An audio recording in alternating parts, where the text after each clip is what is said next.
Good morning, students. Welcome to the second session of the chapter We Are Not Afraid to Die If We Can All Be Together. In the first session, if you remember, we had discussed about this whole story, which is about a captain, his wife Mary, and two children, Jonathan and Suzanne. And all these four, through a boat, wanted to follow the footsteps of Captain James Cook and wanted to go for a round the world voyage. They knew it would take them lots of time and it was a big journey, plus at the same time, adventurous, risky, dangerous. But still, as you know, human beings like adventure. So, similarly, this family also went for it. The story is narrated through the captain, who is a 37-year-old businessman, and they took a boat, Baywalker, and they all four of them started this journey from Plymouth, and the year was 1976. The first part of the journey, that is from Plymouth to Cape Town, the South Africa, it went on well. Everything was well. But now they knew that they had to face the southern Indian Ocean. And they took the help of two crewmen, that is Larry and Herb. And these five, they threw the boat when they entered the Indian Ocean. The very second day, they started to face problems. So we had discussed certain questions. The first question was who this businessman was. I mean, the whole family we need to describe. Then the second question was we had to describe their boat that we had done. And the third question was their journey, the beginning of their journey, that also we had discussed. Then we had discussed that after passing and coming through Cape Town and then when they reached the Indian Ocean, they knew that the storm was about to come. And 2nd of January, they knew that the storm was very near. I mean, they were very near to the storm. So they made certain preparations. And the preparation was, see, if you take a boat, if you have the boat, the front part of the ship is called the stern. Then the ship has got the main mast to which the sail is attached. This is what they have to take care of, that the sail is kept in such a direction that they travel according to what they need to go, where they need to go. Because if the sail becomes too much with wind, what will happen is they'll be taken in the direction of the wind, and that cannot happen. So they make certain preparations. They knew that the storm was about to come, and the preparations, as we had discussed, they brought the mainsail down. Then they raised the storm jib. Then after some time, they brought the storm jib also down. They double lashed everything. So if this is the boat, if I say, if in this case we have the boat over here like that, then in that case they tied the ropes here and there like that. So because of that, what will happen? The sides of the boat will remain intact, and plus nothing will fall out. So this is what they took care of. Then they wore the oilskins, that's the diving suit, the diving, then they wore the jacket, the life-saving jacket, and they attached lifelines. Lifelines are attached to us and they're attached to the boat.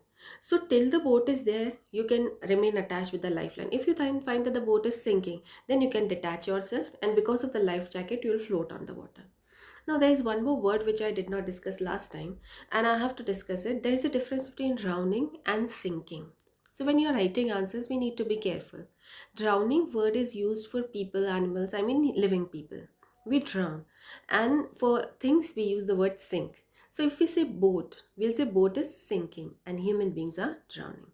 So then after that we discussed how the storm came. The first indication of the storm was an ominous silence, and everything just became silent. And then the captain saw a huge cloud. He thought it's a cloud, but actually it was a wave, and that wave came and struck the boat.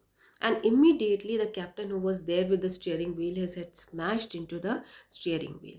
And then what happened? Another, like, because of this wave, he was thrown outside. And which word do we use for outside? Overboard. He was thrown out overboard, but luckily he was attached with what? The lifeline. So we have to begin from here. Unexpectedly, my head popped out of the water. A few meters away, Wave Walker was near capsizing. What is capsizing? Like, if I was talking, this is the boat. Capsizing means it became like that. Near capsizing, if it completely capsize, what will happen? It will sink. But it was just near capsizing, and another wave came, and what happened was the boat became straight again. But because of this, what happened? He was attached with the lifeline. So when the wave walker was like this, the lifeline was already tight. So when the wave became like the wave walker became straight, suddenly his lifeline was jerked taut and he was brought like that on the boat, and he dropped on the boat. But because of that, it's not that he faced many problems. Like every time the boat was moving like that, so every time he kept on rolling this side, rolling that side, and kept on striking both the sides. So this was what was happening. Unexpectedly, my head popped out of the water. A few meters away, Wave Walker was near capsizing, her mast almost horizontal. You can understand, mast is the main pole to which the sail is attached. This mast almost became horizontal, that means it was like this. Okay, then her mast almost horizontal. Then a wave hurled her upright. My lifeline jerked taut. I have told you the lifeline was jerked taut. I grabbed the guardrails and sailed through the air into the wave walker's main boom, like he was brought with a jerk over here. And luckily, he did not go to the other side. He fell here on the wave walker. Then, subsequent waves tossed me around the deck like a rag doll. You can understand, like a doll. Every time the ship kept on moving, every time he rolled and struck on the other side, he rolled and struck on the other side. And because of that, what happened was his teeth broke, his ribs broke. Okay, so now see there. Subsequent wave tossed me around the deck like a rag doll. My left ribs cracked, my mouth filled with blood and broken teeth. Somehow I found the wheel that we're talking about, the steering wheel. I found the steering wheel, lined up the stern for the next wave and hung on. He knew that if he'll not be there, what will happen is if new waves come, there'll be nobody on the steering wheel, and the wheel can move anytime, any side, and the boat can sink also. It can capsize and it can sink. Then, water everywhere. I could feel that the ship had water below, but I dared not abandon the wheel to investigate that. I told you, he cannot leave the wheel. The reason is that if he leaves the wheel, the boat would be without a driver. Now he was waiting for somebody to come. And then what happened? Suddenly, the front hatch was thrown open. I hope all of you know what's a hatch.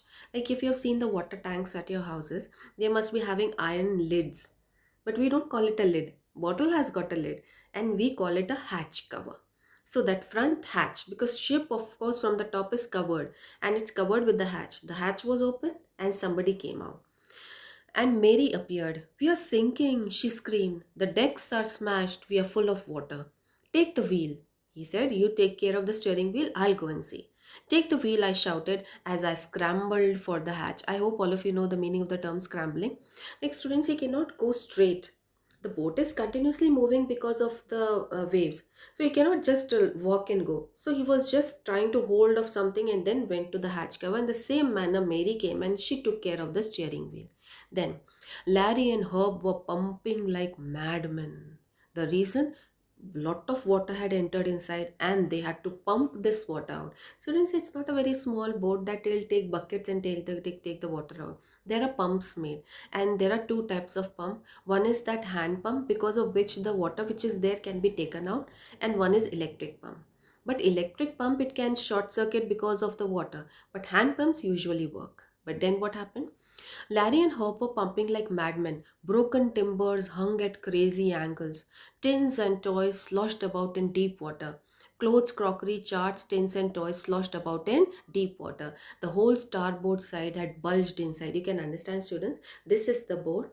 This side of the boat is called the starboard side, and it has bulged inside. Because what had happened was there was a huge hole here. Then I half swam, half crawled into the children's cabin. Students, he was a captain, but he was a father also. The first thing he wanted to find out whether all the family is well, okay, and all the crewmen, including Larry and Herb, are okay. He went into the children's cabin. Are you all right? I asked. Yes, they answered from an upper bunk. I hope all of you know what are bunk beds. You must have seen bed. One bed is here. Then there's one more bed. There's one more bed. Just like berths in the train. That's what is known as bunk beds. So I asked. Yes, they answered from an upper bunk, but my head hurts a bit, said Sue, pointing to a big bump above her eyes. You find it here. What happened was she had got struck. It happened, students, when the wave came and struck. The children also, their head was smashed on the side. So Sue had a big bump above her head, and she said, "What? My head hurts a bit." And later on in the chapter, you'll find that her whole head, later on when they were saved also, she went through 6 minor operations because of this that had happened. There was a clot over here. But just now, what does she tell the father? What does she tell the father? My head hurts a bit." The reason, she did not want to worry the father because there were bigger things than her head. So here you find the captain is brave, the children are equally brave. Okay, now, but my head hurts a bit, said Sue, pointing to a big bump over her eyes. I had no time to worry about bumped heads. After finding a hammer, screws, and canvas, I struggled back on deck. With the starboard side bashed open, we were taking water with each wave that broke over us.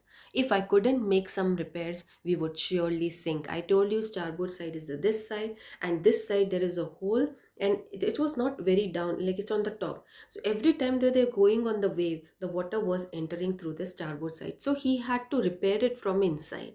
And how can he repair it from inside if the hole is here? How can he repair it? If he stretches canvas here and he tightens that canvas, what can happen is this water which is coming inside will be deflected outside.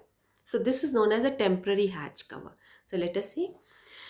After finding a hammer, screws, and canvas, I struggled back on deck. With the starboard side bashed open, we were taking water with each wave that broke over us. If I couldn't make some repairs, we would surely sink. Somehow, I managed to stretch canvas and secure waterproof hatch covers across the gaping holes. Gaping is something which is open. Now, what had happened? There was a big hole. Now, if this hole outside, from outside it cannot be repaired, but from inside he was trying to repair by securing canvas over here. Then, more problems arose when our hand pumps started to block up. Students, it is said problems usually come together. Now, here what happened was, one problem was that the starboard side was open, they were taking water inside. The second problem, the hand pumps got blocked because of the debris that was floating. Debris is like tin were there, toys were there, many things were there, and something blocked the hand pumps. Then, with the debris floating around the cabins and the electric pump short circuited. The water level rose threateningly. Back on deck, I found. Now he quickly rushed to the deck because there were two spare hand pumps. And see what happened? Back on the deck, I found that our two spare hand pumps had been wrenched overboard. Overboard means outside. And what had happened was these two hand pumps must have wrenched themselves. Wrenching, you understand? No, in Hindi we say a dent. Like in English we say dent.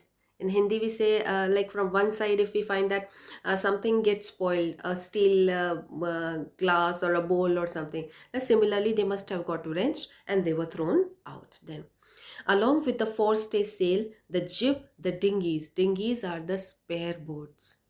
So now you can understand, students, this is adding fuel to the fire. What is the fire? Their boat is broken from one side. Second thing, the hand pumps and the electric pumps, they have stopped to work. Then the spare hand pumps they had got, it has been thrown outside. The forestay sail, which could help them to stay at one place, it had been thrown outside. The jib, like which can keep them at one place, which can be raised, that also had been thrown. The dinghies are the small rescue boats, they also had been thrown. And the main anchor, the anchor will keep them at one place. The jib will keep them at one place. The forestay sail will keep them at one place.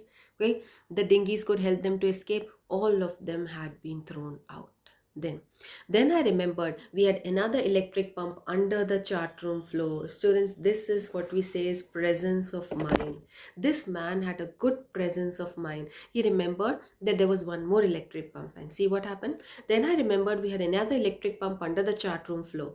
I connected it to an outpipe and was thankful to find that it worked. It is said, no, God helps them those who help themselves.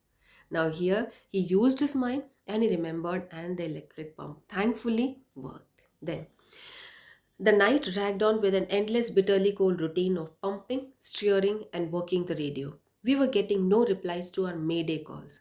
Mayday calls are like SOS, save our souls calls.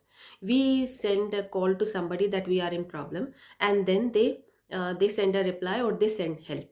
So they were getting no answers to their mayday calls. Just see the reason why, which was not surprising in this remote corner of the world. Students understand that if the whole map we see, India is somewhere here and they were there in the Indian Ocean, and what can help them is they have moved away from Cape Town and they have moved away from Australia. Like they have still time to reach Australia. They are somewhere in the middle. So they were in the remote corner and they were not getting any help for their mayday calls. Then Sue's head had swollen alarmingly. She had two enormous black eyes. Her eyes turned black because inside the blood must have collected, it must have coagulated, and this is what had happened. Then, clotting war, normally what we say.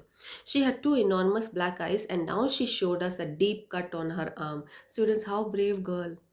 She had a cut already, but she did not show it to the father. Now she showed it to the father.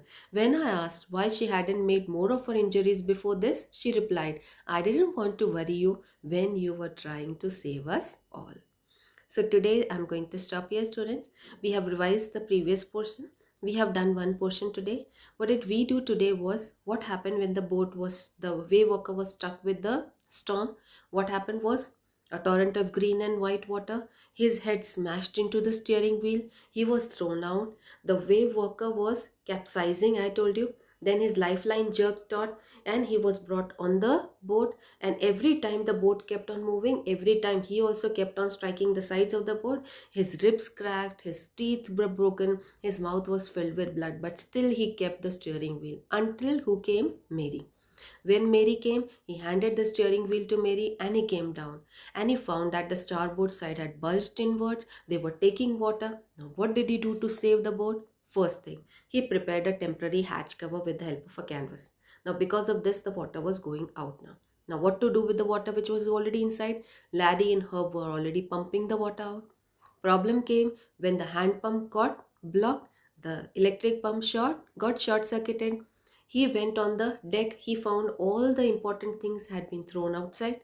So now he used his mind. They remembered they had one more electric pump. He connected it. Thankfully, it worked. Now they had to meet only with the water which was there inside, because from outside the water was coming less. Then we have been told about Sue. Sue's head was bumped against the side and she had a big swelling, but she did not tell the father. She did not tell the father that her arm was hurt, and all these things tell us that the children are equally brave. So I'll be sending you the notes after this.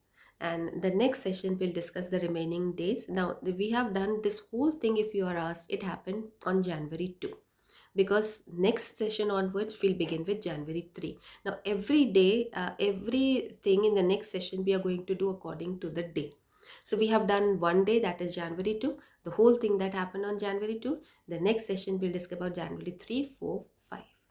Okay, thank you.